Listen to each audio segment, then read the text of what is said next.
Salam, gimana Bapak? Salam Jose, nanti Iya. biasanya kita ibadah ke tempat gereja, memakai pakaian yang rapi dan lain sebagainya.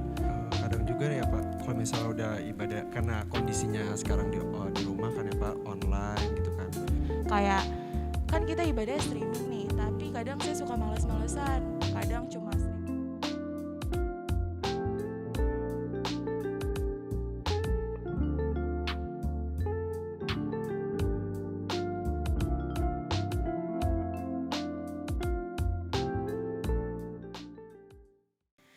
Shalom jemaat terkasih. Perkenalkan, aku Tanti. Dan aku Yose. Pada kesempatan kali ini, kanal YouTube GPIB Harapan Kasih Bekasi menghadirkan konten baru yang berbentuk podcast. Nah, di podcast ini kita akan sama-sama belajar tentang firman Tuhan, tapi dengan cara yang asik nih. Ya, betul banget. Nah, pada episode pertama kali ini kita bakal ditemenin sama KMJ kita yang luar biasa, Pak Pendeta Darius Lewakabesi, Magister Ministry. Yeay, selamat datang Pak Pendeta. Shalom, gimana Bapak? Salam Jose, Tanti, salam semuanya. Terima kasih ya Pak Pendeta sudah mau. Ya, terima kasih. Saya Nah, juga di episode kita sudah yang boleh pertama. diundang untuk percakapan di podcast.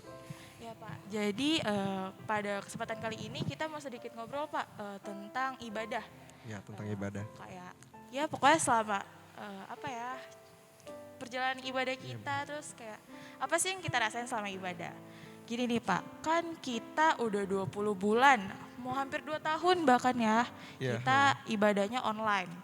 Nah, saya tuh ngerasa nih Pak, kalau saya selama ibadah online ini kekurangan esensi ibadah. Kayak kan kita ibadah streaming nih, tapi kadang saya suka males-malesan. Kadang cuma streaming pas bagian khotbah, terus juga gak mau ribet pas kasih persembahan gitu. Nah, selama ibadah online ini Bapak pernah gak sih Pak ngerasa kayak jenuh atau sama ngerasa kayak kita kekurangan esensi ibadah gitu Pak? Iya, Tanti sama Jose ya.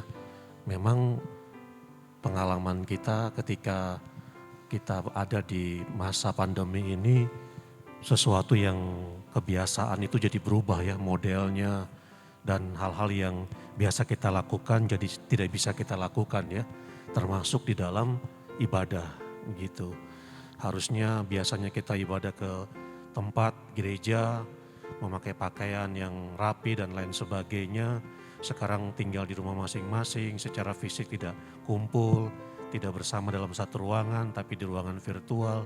Tentu itu jadi kondisi yang merubah, yang kita harus menyesuaikan ya masing-masing. Sama juga dengan saya sebagai pendeta, pada waktu awal-awal itu rasanya tidak seperti yang lalu-lalu, khotbah jemaatnya kosong, bangkunya dan lain sebagainya. Itu juga membutuhkan penyesuaian kan di dalam Betul. kondisi-kondisi ibadah begitu Jose dan Tanti.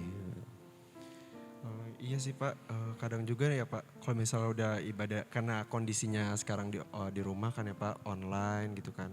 Jadi ya itu, ibadahnya tuh jadi malas-malasan gitu loh Pak gitu. Jadi kayak ngulur-ngulur waktunya, terus kayak yang seharusnya kita bisa bersikap sopan gitu sama Tuhan, tapi kita malah kayak ya udah yang penting mau ibadah aja. Padahal kan sebenarnya ibadah kan dengan pakai hati juga kan, karena kan kita berbicara komunikasi bersama Tuhan kan Pak. Terus juga belum kayak gaya pakaiannya kan di rumah kayak males banget gitu Pak.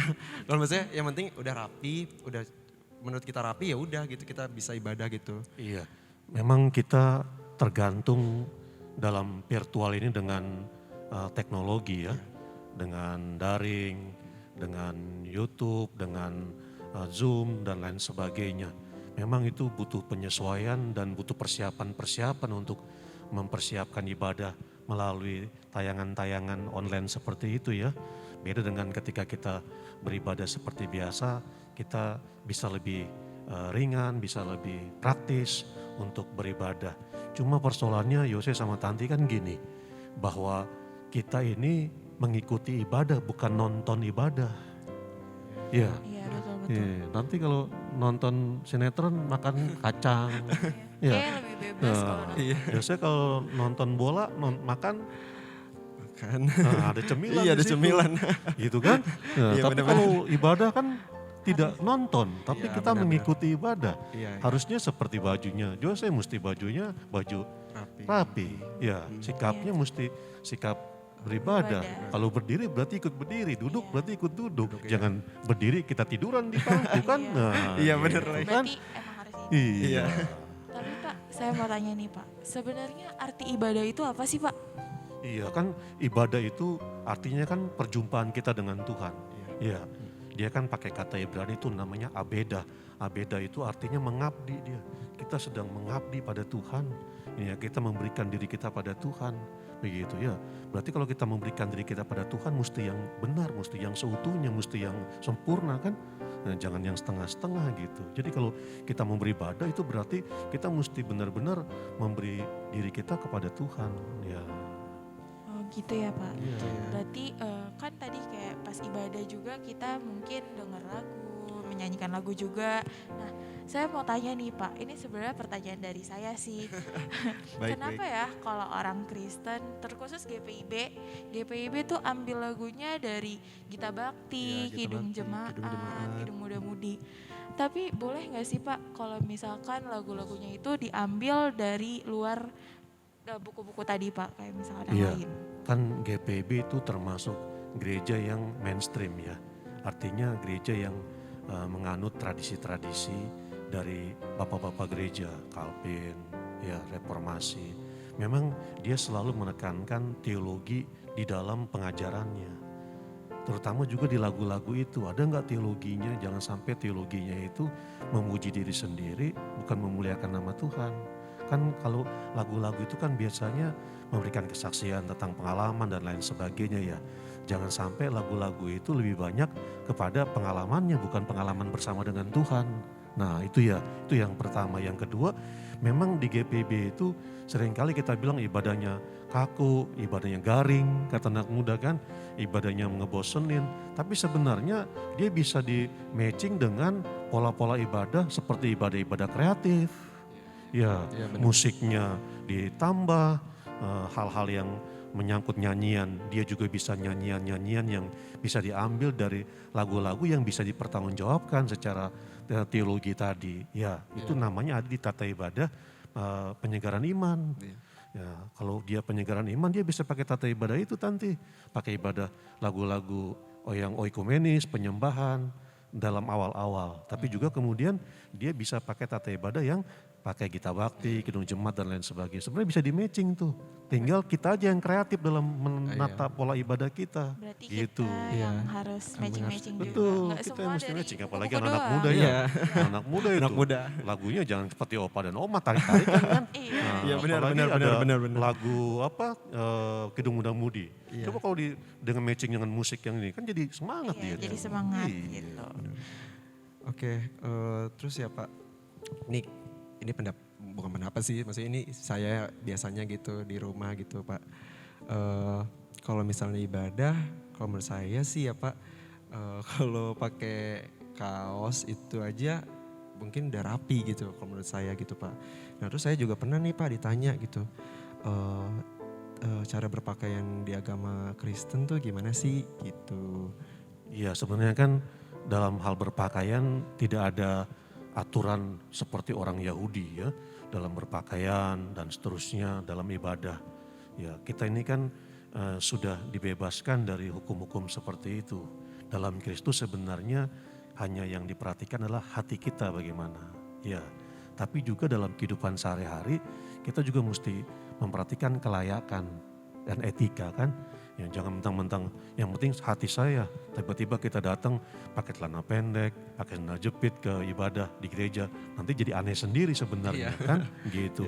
Sebenarnya tidak ada kaitan dengan baju yang harus saya seperti apa. Tapi yang penting saya ini sedang menghadap Tuhan loh. Gitu ya kan. Nah ingat gak cerita Musa ketika dia bertemu dengan api yang menyala itu. Lalu kemudian Tuhan bilang tanggalkan kasutmu karena tempat ini kudus. Gitu, artinya sesuatu yang tidak berkenan, sesuatu yang gak pantas, yang gak boleh dihadapkan Tuhan. Ya kan, sama seperti kita ngadep kepala sekolah, guru dan lain sebagainya kan. Kita mesti pantas gak nih saya nih gitu ya. Nah kira-kira gitu, hal yang kepantasan untuk Tuhan mana gitu. berarti rapinya yang penting pantas buat Iya, dipakai ibadah ya, Tam. sopan lah, sopan. Nah, saya juga ada pertanyaan sedikit nih, Pak. Kan kita selama ibadah pasti menggunakan Alkitab ya Ya, kan? kita Saya tuh nggak sedikit atau nggak jarang lihat ada jemaat kita yang make Alkitab secara fisik sama Alkitab secara elektronik atau Alkitab. Nah, kalau tanggapan dari Bapak Pendeta sendiri itu bagaimana ya, Pak? Iya, Tanti sama Jose, dulu sebelum smartphone itu menjadi gaya hidup ya kita miliki, semua kan Alkitab kita rata-rata dari buku, ya buku cetakan, dan itu selalu menjadi bagian untuk kita diajar. CD kita dapat Alkitab, orang kawin kemudian dapat Alkitab. Bayangin kalau orang kawin dan CD suruh kasih smartphone, ya kan? Nah, itu kan jadi banyak itu kan, ya jadi mahal begitu. Iya, Iya. Tapi sebenarnya smartphone itu kan dalam rangka kita memanfaatkan teknologi ya. Sehingga dengan membawa smartphone kemana-mana, kalau ada aplikasinya mungkin lebih gampang kita baca Alkitab itu. Ya daripada kita bawa buku, ya segera bawa baca buku begitu. Tapi yang mau dikatakan bahwa baik dia smartphone, Alkitab elektronik maupun dia Alkitab cetakan, itu membantu kita untuk belajar firman Tuhan. Ya, kita tinggal lihat situasinya aja, di mana kita berada. Ya. ya seenggaknya masih bisa dilakukan dengan positif ya Pak, Ya. Mas ya, smartphone untuk zaman sekarang buat belajar tentang firman Tuhan. Yang penting kita makainya memang buat baca ibadah. Iya, Mungkin iya. kalau bisa pakai handphone mau di luar atau Iya. nggak bisa bawa bukunya mungkin bisa pakai handphone. Betul, ya. Nah saya juga mau nanya nih ya Pak, kenapa ya Pak di orang Kristennya, di agama Kristen gitu harus ngasih persembahan atau persepuluhan? Boleh nggak sih Pak kalau kita misalnya ngasih salah satu aja gitu? Kan kalau kita kasih persepuluhan, itu kan ungkapan syukur kita bahwa apa yang kita dapat di situ ada haknya Tuhan, 10%. Ya, kita bersyukur. Bukan karena paksaan, tapi kita percaya bahwa kalau saya sudah mendapatkan, itu berarti saya juga harus bersyukur karena di dalamnya ada tangan Tuhan yang memberkati. Ya, begitu. Lalu kemudian yang kedua, persembahan syukur dan lain sebagainya, itu bukan mau memberi supaya kita diberi. Tapi kita memberi itu karena Tuhan sudah memberi lebih dahulu kepada kita, bukan pancingan loh. Ya, Tanti kasih seperti Tanti mancing pakai ikan teri, nanti dapat ikan kakap dengan persembahan. Kan kayak gitu. Ya, tapi ini persembahan kita, ungkapan syukur. Kita percaya kalau kita memberi kepada Tuhan, kita nggak bakal kekurangan. Berarti begitu ya. Berarti selama ibadah ini memang banyak peraturan yang tidak terlihat tapi buat bentuk ibadahnya tuh biar baik, khusyuk aja sih. Penting itu selama ikutin ibadah tuh kita emang harus ikut ibadah dengan benar, dengan rapi, sopan, pokoknya dengan khidmat gitu. Nah tadi kan kita udah bicara tentang ibadah nih Pak. Nah aku mau nanya nih Pak, kenapa ya Pak tanggal 25 Desember itu dijadikan sebagai kelahiran Yesus Kristus?